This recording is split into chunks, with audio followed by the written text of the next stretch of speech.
I recently managed to find another rare and interesting piece recently, and that is an original Tyco Super 630 in its original box in nearly new condition. So you're going to be seeing pretty quickly that this is not like the more common 630s that flooded the market later on, but this is actually a pretty competent model that was made to be kind of a high-end one in the early 70s. So in this video, I will be giving it a good tune-up, putting it together, and giving it a thorough review. Before we start, let's go over a little history of the model.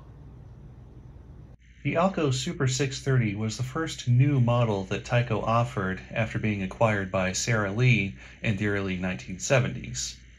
It first appeared in the 1973 catalog for $18, or in 2023 that's equivalent to about $120. You can see in the image here that the Illinois Central shown isn't what was offered on the actual production models with the silver trucks and just Illinois Central instead of Illinois Central Gulf. There's also an image from a very early catalog appearance where it's just a drawing in the Santa Fe coloring showing it with closed pilots. So it's possible that they originally intended to make this with closed pilots and body-mounted couplers, but ended up opening the pilots later for better compatibility with their freight cars. In 1975, the 630 was the first model to be offered with the power torque drive, as well as the new side frames, which are sometimes called the vampire side frames just because of their odd and sort of fang-like appearance, I guess. Now, it continued to include an all-metal handrail kit until about the early 1980s, when Tyco was sold to Savoy Industries. This is also the time when they started coming in a black box instead of the well-known brown box. Now, as far as I know, the only one to be offered completely without any railings was the one-year production of the Golden Eagle model, but the rest of the models appear to have always included handrails in one form or another. Throughout the life of the model, there would also be a couple other small changes here and there, such as the removal of small details in some areas, probably just to cheapen the molding or painting process, cheapening of the power torque motor, which would eventually have its motor drive gear changed from brass to die cast, and its main large drive gear changed from Delrin to white nylon. So by the end of production, the Super 630 was probably the worst it had ever been, unfortunately. So instead of doing like other manufacturers, such as Bachmann and Lifelike, introducing high-quality lines, Tyco just continued to get cheaper until they exited the model railroad market altogether. So as I mentioned earlier, this is nearly new in the box. Not quite though. You can see on the wheels that it's been on the track a couple times, but it hasn't really seen much use as far as I can tell. And the original handrail kit is still sealed in its original packaging. So I'll be putting that on once I've got this tuned up. But anyway, to get inside of the model, first thing I need to do is take off these coupler boxes. So on these older ones, and some of the early power torque motors also had this, the coupler boxes were snapped on as a secondary part of the truck. So you just kind of give those tabs a little squeeze and they pop right out, just like that. Do the same for the front, get that out of there.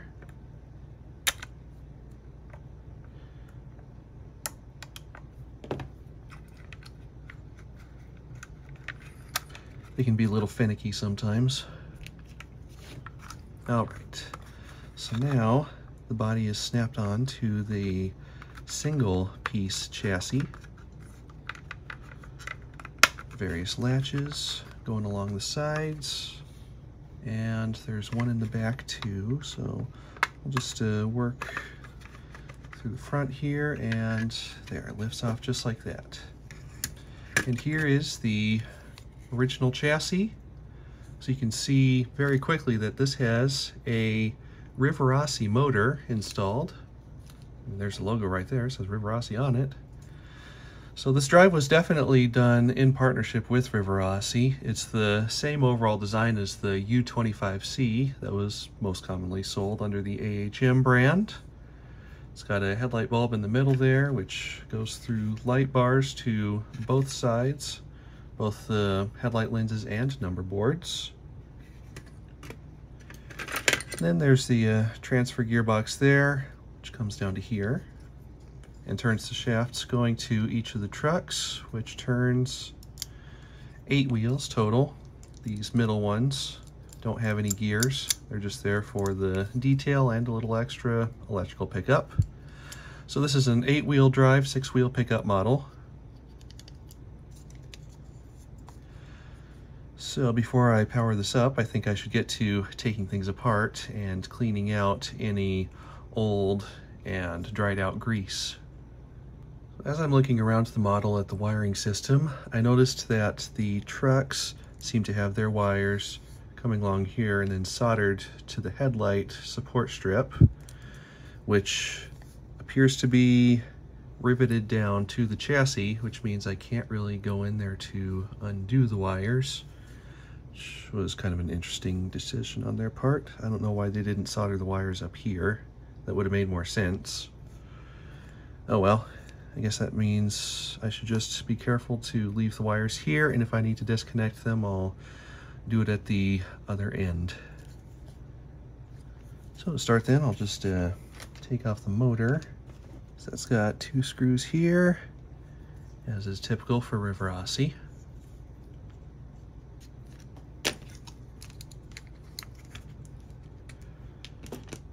This might have been one of the last models to get this square motor, because sometime in the early 70s, maybe about 73, 74, they switched to their round can motors. Okay, so 2 blue wires soldered here, a red one here. I'll just disconnect all of them for now. I think that'll make it easier to work on. Yeah, this wire must have been wrapped around something. There we go. So that frees up the motor, which seems to be turning freely enough. Definitely needs some oil though. Go ahead and put that in there. Good drop in this end. Another drop at the other end. That quieted things down. Now, that'll probably always be noisy. One thing I've found about these square motors with the sleeve bearings is that the quality of the bearings wasn't very good, so they had a tendency to be noisy. In fact, the original motor on my U25C was the same one as this, and it was so loud that even after tuning it up, oiling it and everything, I could hear the engine running from all the way across the house. So I ended up throwing out that motor and replacing it with one of the ball bearing ones, which runs a lot nicer. This seems to be working just fine.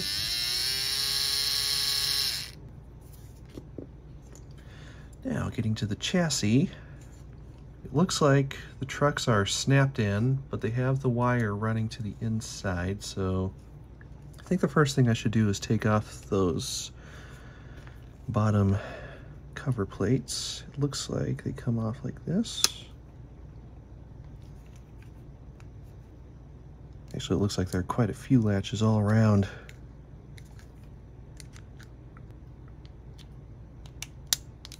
There, that's starting to come up. Yeah. There we go. Yeah, so that's how the latches are made. Okay. Yeah, 2 sprung contacts, so those keep the axle, the wheels, nice and firm against the track. Gives it a little extra electrical pickup too. In the axles, they have plastic nylon gears. Better make sure none of those are split. So far they look fine. And then the worm shaft right here, and the universal. Plastic worms, so these are made a little more cheaply than you would usually find on Rivarosi's drives. But it looks like they're at least decent quality gears. So we'll give those all a good cleaning. Then as for the truck, let's see, that is a metal truck frame, which is good. I see a latch inside of there.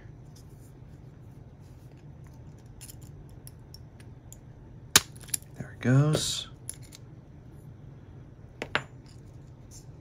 Okay, so there's how the wiring system works.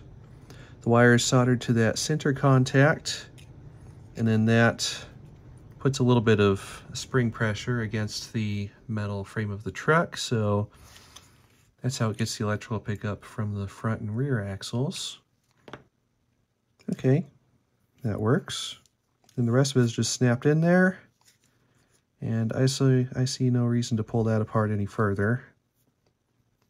So I'll just leave this off to clean it up for now, but yeah, there's no need to unsolder the wires from here. This screw here, I think, is just for that rear weight.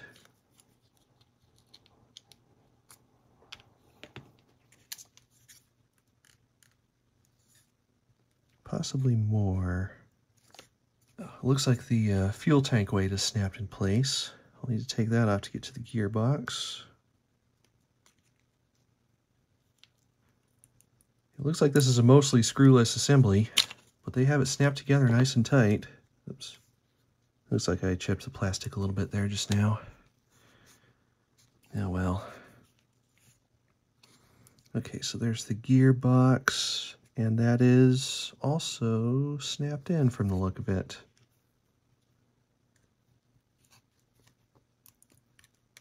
Man, they have this assembled tight. And it seems like there's a little bit of glue here and there, in addition to that one screw. Just have to work that out a little at a time. It's snapped in there so tightly. There, I finally got it to snap out of there. And that was super tight. Anyway, there it is. Seems like it's actually turning freely, mostly. It's locking up, which would indicate that one of the gears inside is most likely split. So I need to get that opened up. To do that, I'll need to take out these universals, which is just a simple, quick prying off like that. Oh, that one slipped out of the gear, so my guess would be it's the top gear that split.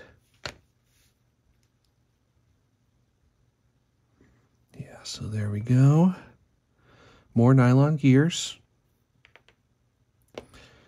And yeah, it is the top one that is actually cracked right there. You can see. Okay, so I'll have to see if there's something I can do about that. So when you put that on the shaft, that really spreads it out. There's no way it'll be able to run like that. After searching through my parts bin, I found this Kato 24-tooth gear that came out of a truck. It has the same gear pitch and everything as the original Tyco one. So I'm going to try and modify this to fit on the gearbox shaft and see how that works out. Alright, so I got that new gear drilled out and put onto the shaft. Seems to be on there nice and tight. I didn't quite get it perfectly centered, but I think it's close enough. So we'll see how that works. So I already have the front half of the gearbox cleaned out, so I'll just drop things into there.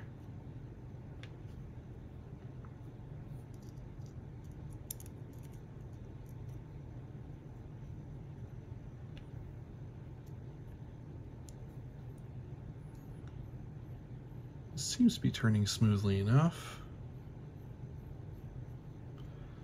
So I'll just clean this side out real quick. Take a Q-tip there. Let's get some of that old grease out. That should be good enough. Now just put the two halves together.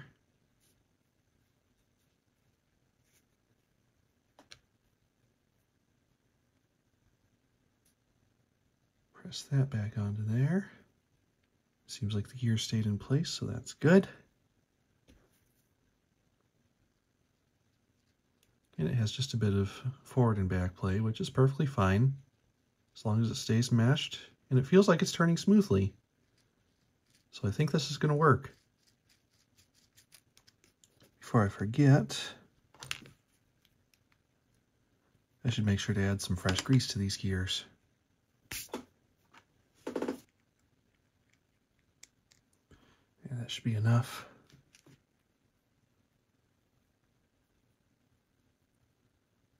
Just turn that through.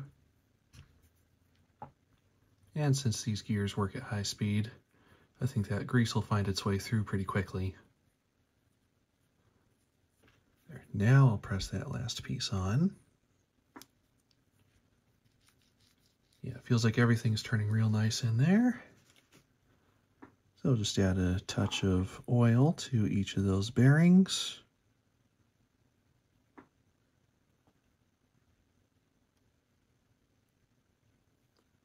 And that's it for that. I don't really need to do any work on the frame, so I'm just going to go ahead and snap that back in. Hopefully it goes in easier than it came out. All right, got it back in. I just ended up hammering it gently until it popped down there, and now it seems to be well seated and staying right where it needs to be. I'll go ahead and put the motor back in too. As long as that's all done, set the motor down inside and put those two screws back in.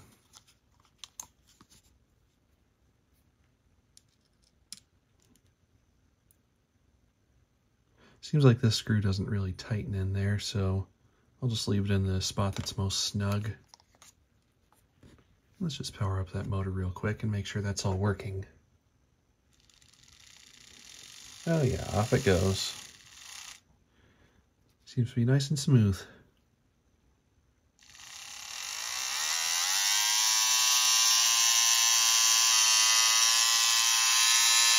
And as I suspected, this motor's kind of a noisy one.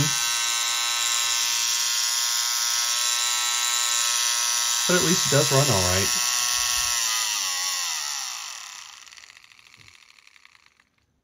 Now for these axles, I'll start by just taking out the old grease real quick here.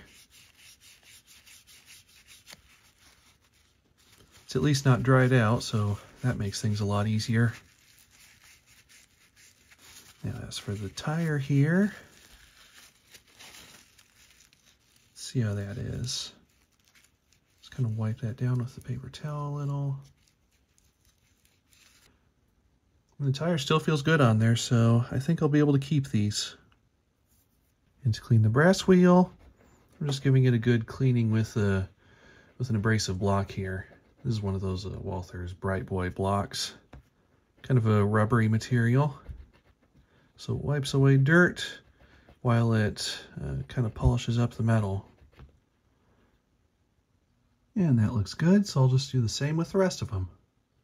The truck block here is pretty clean overall, really, so I'll just go in there a little bit with a Q-tip, but it really doesn't need much done.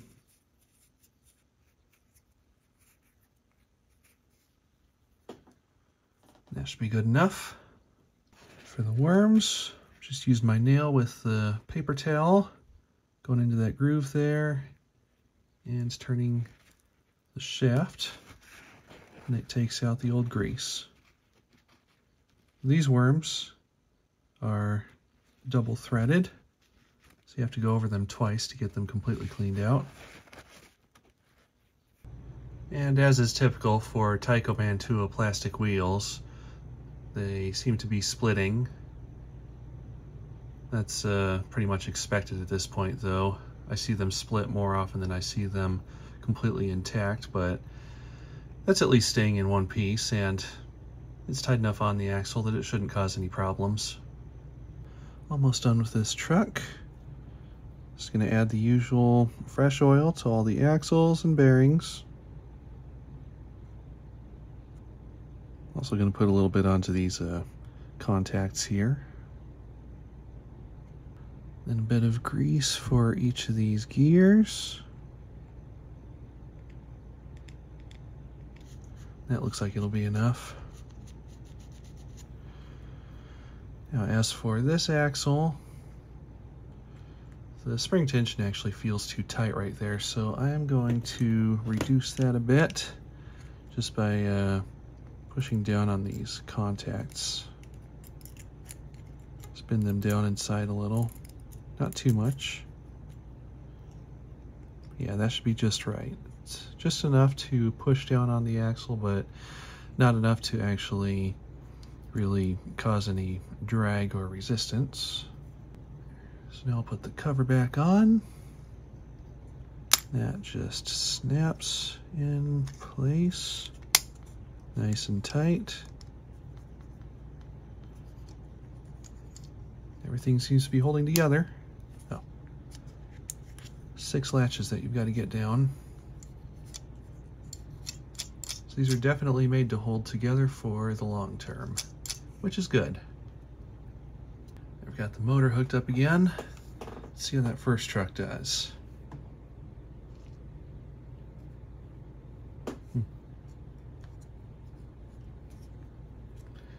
Seems like it's jammed up a little.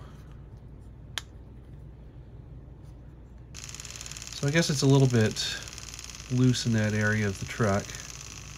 So it's possible for the axle to kind of ride up on the gear a little bit. Beyond that, it seems to be working well.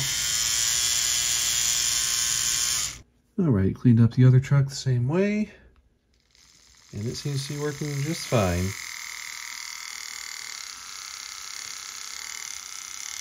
I'm not getting any of the binding with this one, so I think I'll just check the other truck again and make sure I didn't accidentally get something loose. Alright, so after checking things out more, the mesh between this gear and the worm was a little loose, so I just put a paper shim with masking tape shim between the inside of the truck and then the support bearing for that worm shaft, and that seems to have taken care of the problem. It's working a lot smoother now. So with all that mechanical work done, I'll go ahead and snap the fuel tank weight back in there.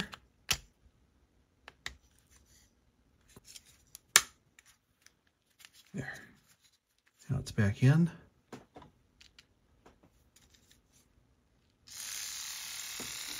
And it looks like everything's working just fine. Nice and smooth. Current draw is only about 0.2 amps. Okay, the wires are reconnected. Got the weight back in place. Now let's just give this a quick track test and see how it looks.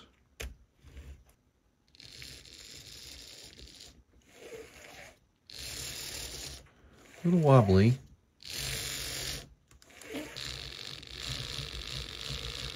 Part of that could be because it has 4 traction tires. And the quality of the wheels isn't really that good. But fortunately, since this is an 8-wheel drive system, it should be possible to replace all those axles with better quality ones. But for now, it does seem to be running. As I was examining the traction tire wheels, I noticed that there's actually a lot of plastic flash left over on them. So what I'm doing is I'm mounting each one to this old Pitman motor here so that I can turn that with some sandpaper and smooth things out. So I'm just kind of going along the edges there, going into the groove with the folded end of it.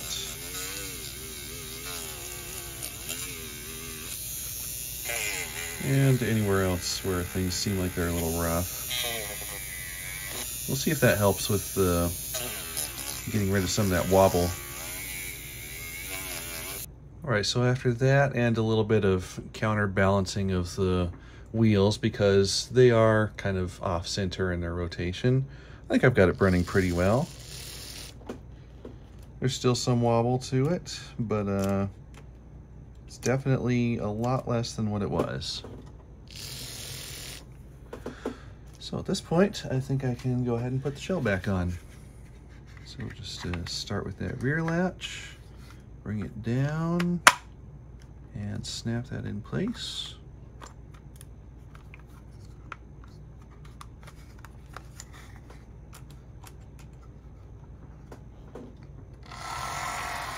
Yeah, that looks pretty good now. Of course, to make it perfect, I would just have to get replacement wheels. But I think I'm happy with what I've got now. So I'll just snap these coupler boxes back on now. Just put that around there, line up the latches, and push that up into the truck. There it goes. Now with that done, I can get to adding on the handrail kit here. So there's all the railings, stanchions in this little bag. This is pretty much like putting an Athearn blue box kit together. This is the same kind of handrail that you'll find in the other Mantua era Tycos too. So all metal wire. That one's stuck in there. That one's pulled out this way. There we go. So that should be everything. Yep, it's all still there. This one got a little bit bent. I'll just let's see, hold this end and straighten it out like this.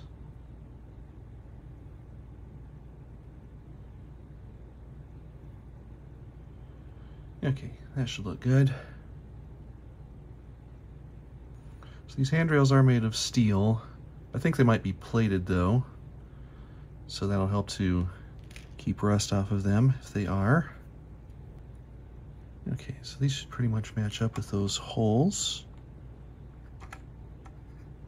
Those do look like they're kind of filled with paint though, so I'm probably gonna have to drill them out to make these fit right. Rest of the holes look nice and open, at least the ones for the stanchions. So it's just these round ones around the ladders that'll have to be drilled for a good fit. Anyway, let's get out the stanchions.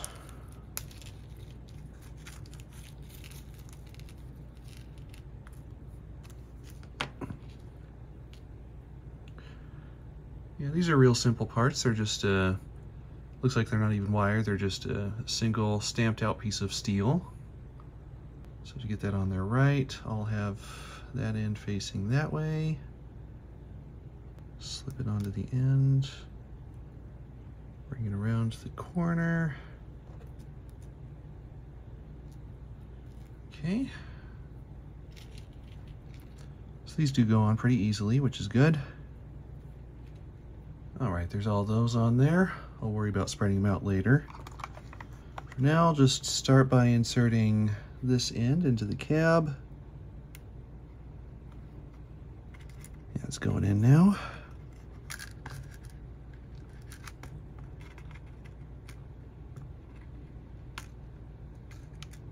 So now, for each of the stanchions, let's move that into position.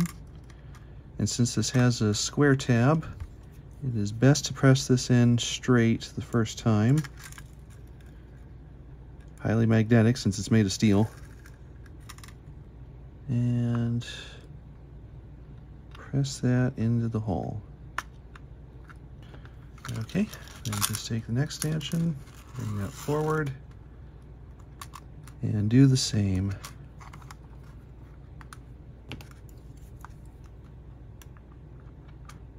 This does get easier as you go along because the handrail will be held more and more straight by the installed stanchions. As you get a lot of the stanchions on, you can go back and make sure that the rest of them are pressed in all the way. They should be almost flush with these little location tabs on the sides. So before I can get that last one in, I need to get this into the handrail in place. So I'm just gonna drill that hole out. Got a number 75 bit here.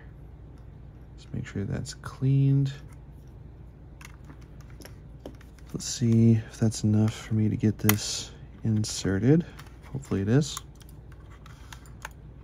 And it should go all the way. Okay. So now I should be able to press this one in. There, and that finishes that side.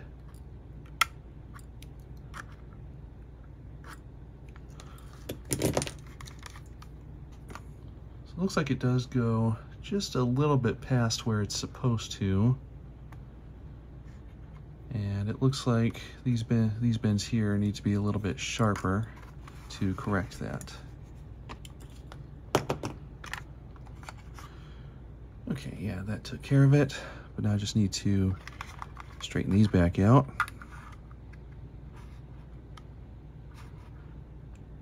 As long as you press them in straight, they do tend to want to keep that position, which makes it a little easier to keep them straight.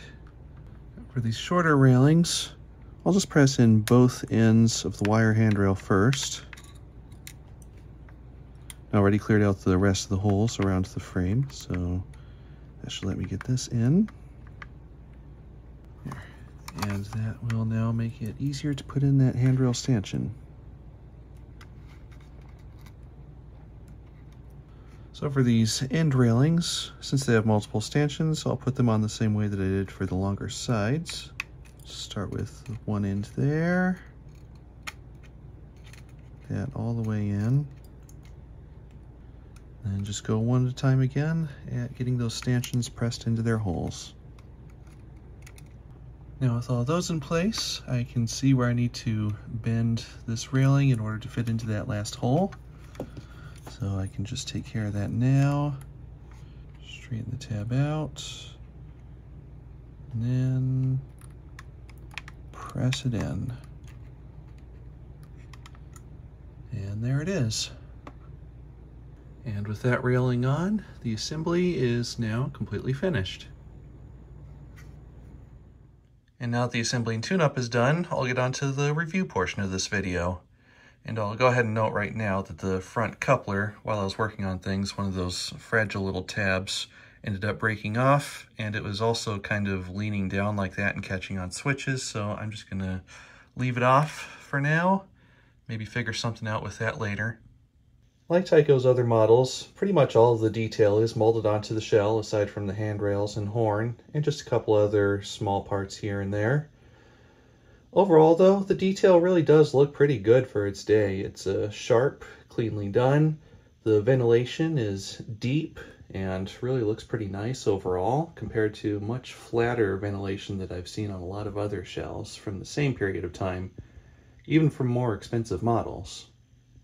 The front and back of the model have molded on grab irons, and they look okay, not really great, but okay at least. On the front though, they actually left one grab iron off to make room for the railroad logos, and on later models, these would be removed entirely.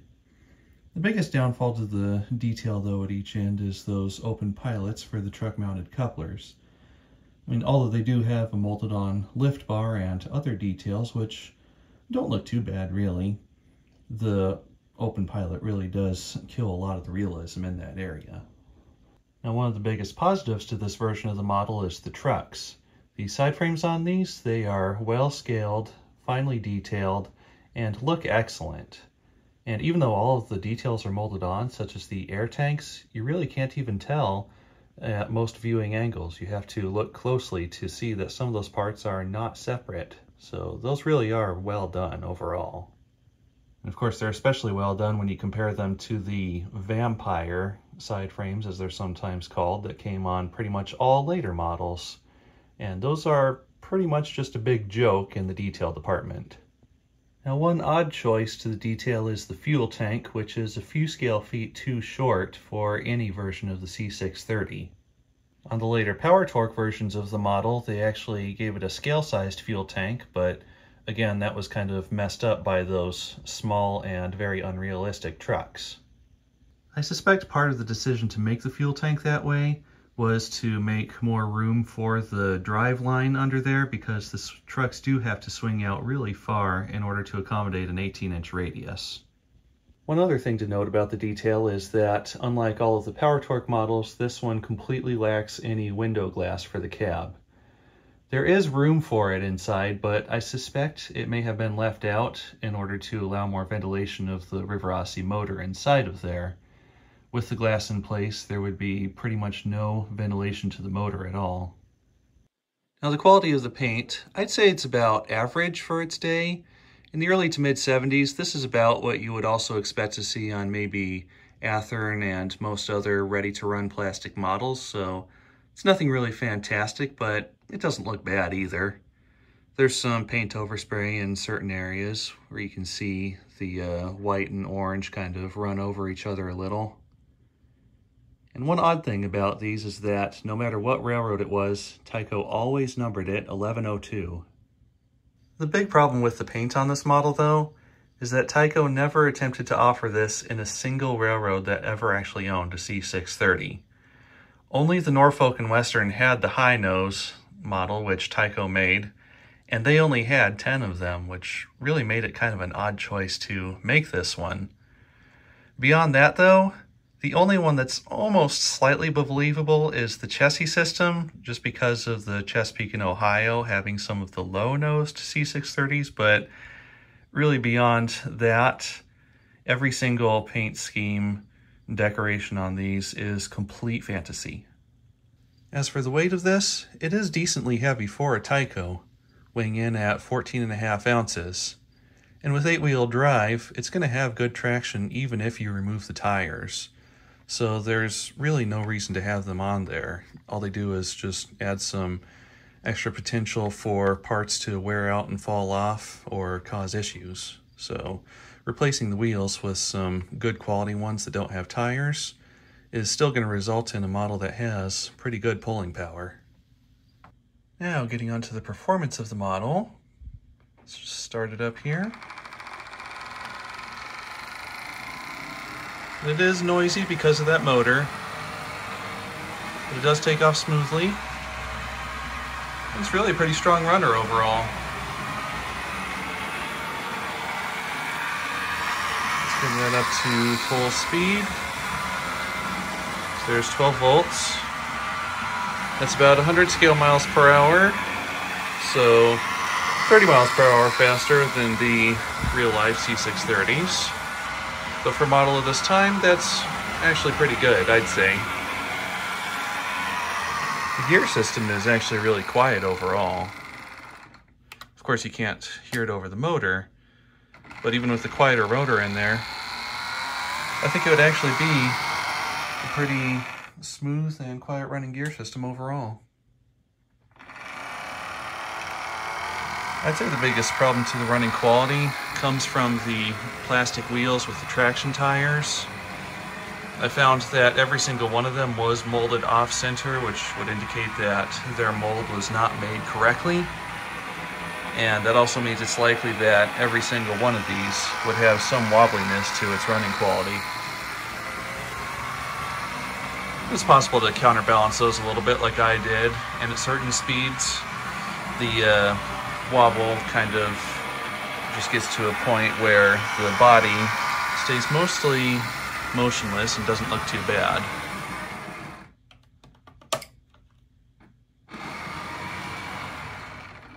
Sometimes the takeoffs aren't completely smooth. Most of the time, though, it does pretty well. As for low speed control, because of the high-speed gear ratio that this has, the best I've been able to get is about 8 miles per hour, but it doesn't really hold steady until you get over about 10 scale miles per hour, so this really isn't a good low speed runner at all. Some of that could be improved with maybe a 5-pole or other good quality motor with good speed control. But again, because of the gearing, no matter what motor you have in there, the control's not going to be the best in that area.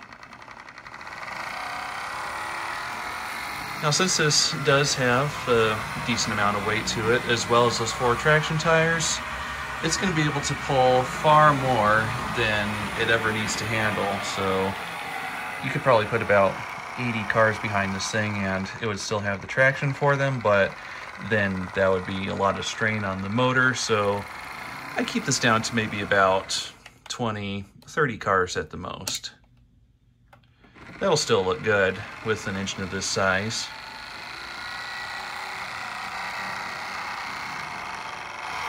And thanks to the light bars, you do get the headlight shining, both front and back. Some of the later 630s from Tyco actually had diode directional lighting, which is kind of nice.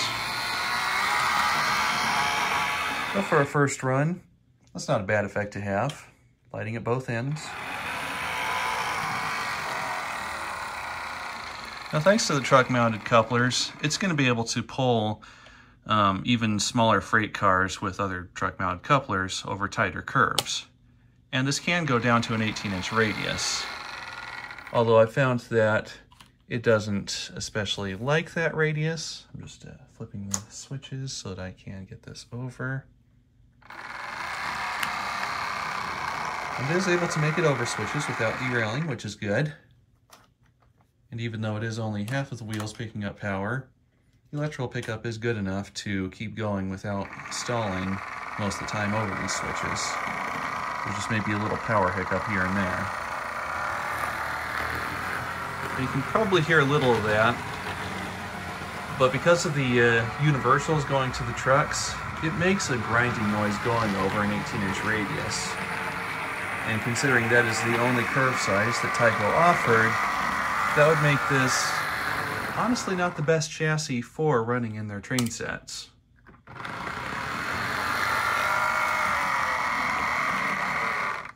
On a 22-inch or larger though, there's absolutely no problem with those drive shafts underneath. They work just as quietly going around those curves as they do going straight. So it's only getting to these tight curves that they start to make any sort of grinding noise.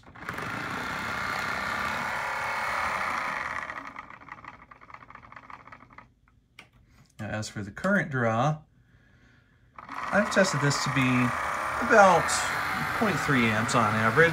It's not too bad. Under load, you're going to be maybe getting about half amp, maybe 0.6. With ventilation beside the motor through the cab windows, that'll at least save it from overheating.